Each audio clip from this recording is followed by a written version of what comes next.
Hi, it's Charlie McCann from Victor Chandler. Well, the waiting is almost over. Now, Friday afternoon before Tuesday's 100th Cheltenham Festival begins.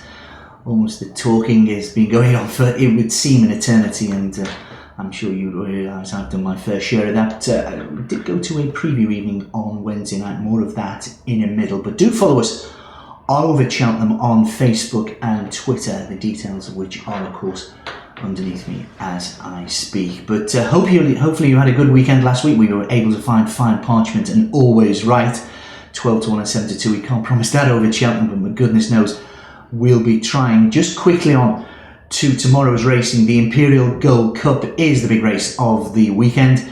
I know it's still almost like Christmas Eve for some of us big kids who Cheltenham is their Christmas. But we at VictorChandler.com, we are a quarter of the odds first 5 places in the Imperial Cup, and more importantly, we will refund losing stakes as a free bet up to £50. You must use this, your refund, on the first day of Cheltenham up to midnight, but of course ideally during Cheltenham Festival itself on one of the 7 days, and that is if your horse finishes second, third or fourth in the Imperial Cup tomorrow. So refund up to £50 maximum if your horse finishes second, third or fourth in the Imperial Cup.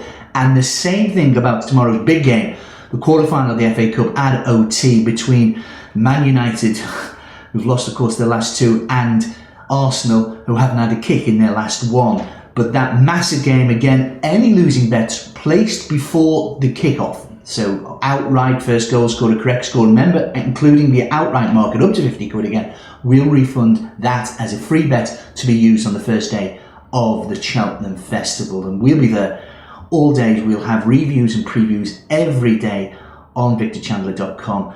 And as I say, we can't wait. For just a quickie, a couple of snippets from a few church notices for this weekend. Went back, Volamar 2 is probably the nap of the weekend, 3:45 Chepstow. One word of caution about this. Philip Hobbs, and for a stable of such stature, they haven't had a winner in a fortnight. I haven't seen the results today, Friday afternoon. I don't know if he's got many at Sandown or in Canton. Don't think he's got any at Leicester. But Volamar 2 ran very well over course and distance behind Silver Cage. She didn't leave the form down. I thought that she was beaten by Dover's Hill yesterday. Volamar 2, 3:45 at Chepstow, locked in the pocket, a progressive chase of this one as well, and I think we've got one of Sue Smith's to make the market for us. That's in the 4 o'clock at Ayr. Pass on a good word as well for the David Simcock horse and the maiden. Good card at Wolverhampton tomorrow. First Samurai in the 5:25. But get on back to that Cheltenham preview evening where I was fortunate enough to host myself and David Pipe and Grand Cru.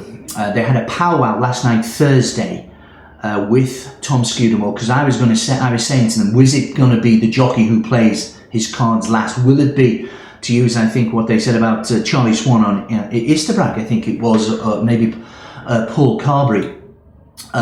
It was who's going to play the cards last, who's got, dare I say it, the balls of steel when you think you have Murad's got to be played late. You've got 5 for 3 got to be played late. You've got Grand Cru wants to be played late.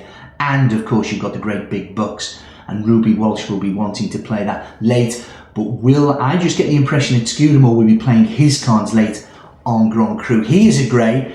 I can also point out, I can also put you in the right direction. I think Chartreux of Pipes in the Pertemps final, 10s into 8 to 1s were ourselves at VictorChandler.com. He was very, very bullish about that. And he also wanted, I think a lot of people in the bar wanted to get to the bar when we were going through the Grand Annual. He said, hang on a minute, I'm singing the blues. If the ground is quick, he was very, very sweet on this one's chances. That's in the Grand Annual. I'm keen on Shore Acres against it.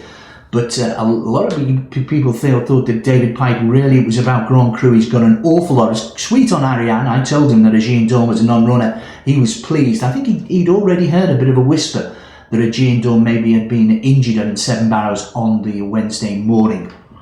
But a couple of also the last bits of information, betting information. Corso was on a drift, 13 to 2, out to 6 to 1. Bit of money for Summersby. We now know he's going to run in the Champion Chase. It's the wrong decision, but it's Henrietta Knight's decision. Remember everyone saying he was well, but he was catching, masterminded. That race was over 2 miles and 1 furlong. This race will be run over 12 seconds quicker, the Champion Chase, than that race at Ascot. Now, where was Summersby 12 seconds previous to that race? He wouldn't have been within 10 lengths of masterminding, in my opinion. This is the wrong decision, but again, it's up to the owners and it's a lady's prerogative to change their mind once and now twice. Chocolate Thornton takes the ride from Haddon Frost as well.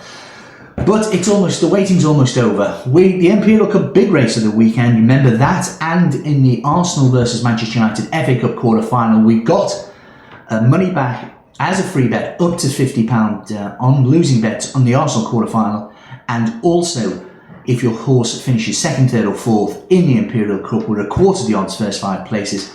I can't wait. Have a great weekend, and I'll speak to you at the festival. Bet now at victorchandler.com.